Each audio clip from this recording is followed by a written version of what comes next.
নমস্কার বন্ধুরা, কেমন আছো তোমরা সবাই? অনেক দিন ধরেই আমার খুব হেয়ার ফল হচ্ছিল।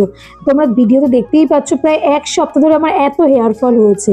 আর তখনই আমি ব্যবহার শুরু করি এলস গুডনেস ফ্লেক্সি জেল। আমি চুলে বারবার হেয়ার কালার করার কারণে চুল আমার কিন্তু খুব রুক্ষ, ড্রাই আর প্রাণহীন হয়ে গেছিলো। তো এই ফ্লেক্সি জেলটা আমি নিয়মিত ব্যবহার করার পর আমি নিজেই কিন্তু পার্থক্যটা অনুভব করেছি।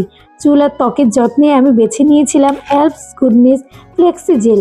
ফ্ল্যাক্সিডের প্রাকৃতিক গুণে চুল থাকে নরম, মসৃণ ও সুন্দর, আর ত্বকও পায় সতেজ অনুভূতি। আমি কিন্তু আমার স্কিনেও একটু ফ্ল্যাক্সি জেলটা মেখে নিয়েছিলাম। তোমরা এটা খেতেও পারো, চুলে মাখতেও পারো, এছাড়াও স্কিনেও মাখতে পারো। তো কেউ যদি চাও যে এটা মেখে জাস্ট নর্মাল ওয়াটার দিয়ে হেয়ারটা ওয়াশ করে নেবে, সেটাও করতে পারো, কিন্তু আমি কিন্তু শ্যাম্পু দিয়েই ওয়াশ করে নিই।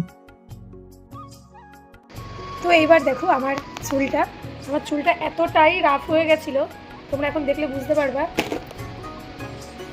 এলস নেওয়ার পরে দেখো চুলটা কতটা শাইনি। দেখো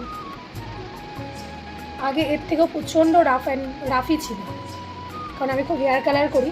দেখো ওটা দেওয়ার পরে এখন চুলটা দেখো কতটা গ্লোজি, কতটা শাইনি হয়েছে, একটু জট পাকাচ্ছে না, কতটা সিল্কি হয়েছে। তো নিয়মিত ব্যবহার করার পর আমি নিজেই পার্থক্যটা অনুভব করছি। আমার চুল এখন আগের তুলনায় অনেক বেশি সফট, মসৃণ এবং ম্যানেজেবল হয়েছে।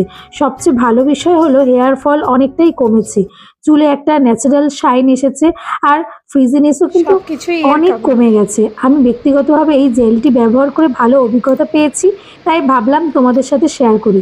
যারা আমার মতন হেয়ার ফল বা ড্রাই হেয়ারের সমস্যায় ভুগছো, তারা কিন্তু একবার ট্রাই করে দেখতেই পারো।